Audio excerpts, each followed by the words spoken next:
피해자에게 살해되는 사건이 있었습니다. 이 당시에는 우발 범행으로 알려져 있었는데 저희가 취재해보니 그게 아니었습니다. 10년 전부터 따라다닌 남성의 스토킹 범죄였습니다. 이 사건의 내막은 숨진 피해 여성의 휴대전화에 남아있었습니다. 박선영 기자의 단독 보도입니다.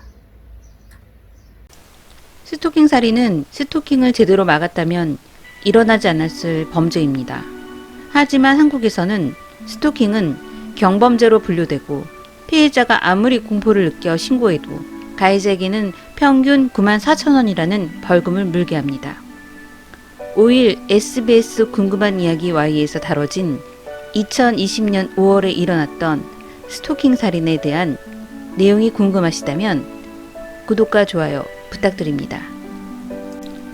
2020년 5월 4일 경남 창원 동네에서 작은 식당을 하는 60대 여성 수키 씨가 한 남성에게 칼에 찔려 살해됐습니다.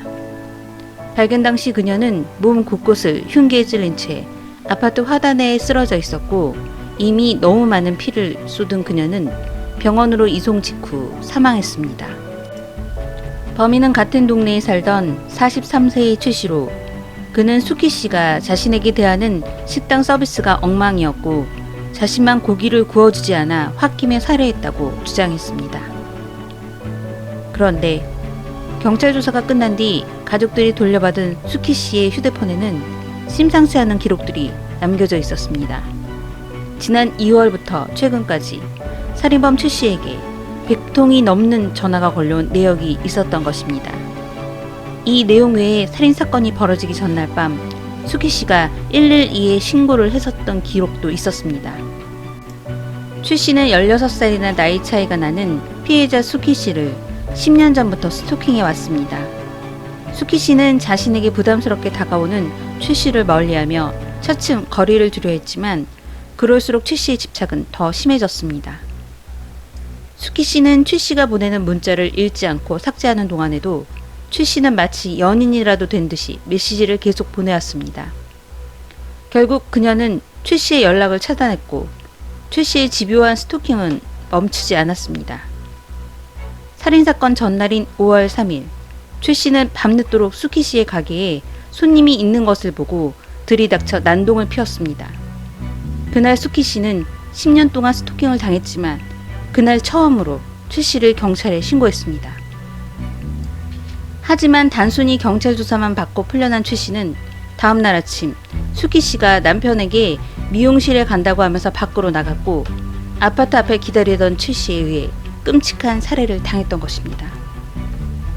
여성을 대상으로 한 강력 범죄가 연일 벌어지고 있는 가운데 여성계는 이 같은 여성 혐오 살인, 즉 페미사이드 근절을 위한 대책 마련을 촉구하고 나섰습니다. 여성 살해 범죄는 해마다 발생하고 있습니다. 2017년 한국 여성의 전화가 경찰청 범죄 통계 자료를 분석한 결과 2011년부터 2015년까지 살해되거나 살인미수 피해를 입은 여성은 2039명으로 집계됐습니다. 살해된 여성과 살해 위협에서 벗어난 여성의 수는 각각 1002명, 1037명으로 파악됐습니다. 문제는 여성 혐오 범죄 피해 관련 통계와 이를 방지하기 위한 대책 마련이 여전히 미흡하다는 데 있습니다. 지난해 5월 여성가정부와 통계청이 주관한 여성폭력 범죄 통계 개선 세미나에서 이수정 경기대학교 교수는 우리나라는 가해자가 어떤 범죄를 저질렀는지에 집중하는 반면 해외에서는 피해자가 어떤 피해를 당했는지 주목하고 있다. 해외의 유용한 국제범죄 관련 자료들을 살펴보고 국내 형사 사법 체계에 적극 적용할 수 있는 방법을 물색해야 한다. 바로 우리나라는 무죄 추정의 원칙으로 범인을 검거하지만 해외에서는 유죄 추정의 원칙, 즉 피의자는 범인이 틀림없다라는 생각에서부터 시작된다는 것입니다. 전문가는 차별과 혐오에 기반한 범죄를 예방하고 교육할 수 있도록 관련법이 제정되어야 한다고 제안했습니다. 스토킹 범죄는 페미사이드와 연결될 수 있습니다. 스토킹 범죄를 당하더라도 피해자가 대응할 수 있는 방법은 거의 없습니다. 법적 조치를 취할 수 있게 된 것도 얼마 되지 않은 일이었는데 2013년에 들어서야 개정된 경범죄처벌법 제3조 1항 41호에 지속적 괴롭힘 항목이 추가됐습니다. 여기에서 말하는 지속적 괴롭힘을 저지르는 사람이란 상대방의 명시적 의사에 반하여 지속적으로 접근을 시도하여 면회 또는 교제를 요구하거나 지켜보기, 따라다니기, 잠복하여 기다리기 등의 행위를 반복하여 하는 사람을 말하는 것입니다. 바로 스토킹입니다. 이 경우 10만원 이하, 평균 벌금액 94,000원의 벌금, 구류 또는 과료의 형에 처할 수 있습니다. 동일한 형에 처할 수 있는 경범죄로는 물품 강매, 호객행위, 광고물 무단 부착, 노상 방뇨, 구걸행위 같은 것들이 있습니다. 이러니 악랄한 스토커를 만났다면 경찰에 신고하면 더욱 보복을 할 확률이 높아서 신고하기도 무섭습니다. 실제 통계를 보면 스토킹 범죄를 처벌할 수 있게 된 2013년에는 검거 건수가 312건이었습니다.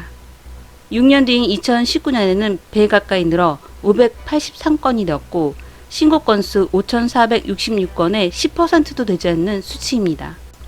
지난 5월 15일 프로바둑 기사 조혜영 9단을 1년 넘게 스토킹한 혐의로 구속 기소된 C씨의 사례는 스토킹 피해자인 조씨가 직접 이끌어낸 결과였습니다. 조씨는 지난 4월 청와대 국민청원 게시판을 통해 직접 피해 사실을 알렸고 흉악한 스토커를 두려워하는 대한민국 30대 미혼 여성입니다 라는 글에서 조씨는 이미 3차례 스토킹 가해자를 경찰에 신고했지만 벌금 5만원을 처분받는 데 그쳤다며 강력한 처벌을 요구했습니다. 원래대로라면 가해자 C씨에 대한 처벌은 조씨가 이미 밝힌 바처럼 경범죄 처벌법에 의해 가벼운 벌금형으로 그쳐 다른 스토킹 범죄처럼 피해가 지속되었을 것입니다. 그러나 조씨의 청원이 화제가 되자 경찰은 C씨를 긴급 체포했고 검찰은 C씨의 스토킹 행위를 적극적으로 해석해 구속영장을 신청했습니다. C씨의 스토킹 행위 중 신고에 대한 보복 행위로 해석할 수 있는 여지를 발견한 것이고 경범죄 처벌법보다 법정형이 무거운 특정범죄 가중처벌법 등에 관한 법률을 적용하고 나서야 C씨의 스토킹이 멈췄습니다. 2019년 4월 경상남도 진주에서 일어난 방화 살인사건, 일명 안인득 사건에도 스토킹 범죄가 얽혀 있었습니다. 안인득에게 목숨을 잃은 고등학생은 안인득의 스토킹에 시달리다 못해 집 앞에 CCTV를 설치하기도 했습니다. 고등학생과 가족은 안인득을 여러 차례 경찰에 신고하기도 했지만 소용없었습니다. 실제 상해를 당하지 않았기 때문에 사건을 접수하는 것조차 반려당하고 한 달 후 안인득은 고등학생을 비롯해 5명을 살해하는 불행한 결과를 낳게 됐습니다. 사실 국회에 발의된 법안이 없는 게 아닙니다. 이미 스토킹 처벌법은 21년 전인 1999년부터 꾸준히 발의됐습니다. 하지만 발의에 참여한 의원들을 제외하고 대부분 의원들은 무관심하고 결국 상임위원회 문턱도 통과하지 못하고 폐기와 재발의를 반복해왔는데 올해는 제발 스토킹 처벌법이 통과되어서 무고한 사람이 고통을 받다가 살해되는 일이 없기를 바랍니다. 여러분의 생각이 궁금합니다. 저는 콜드케이스 크리스비였습니다. 감사합니다.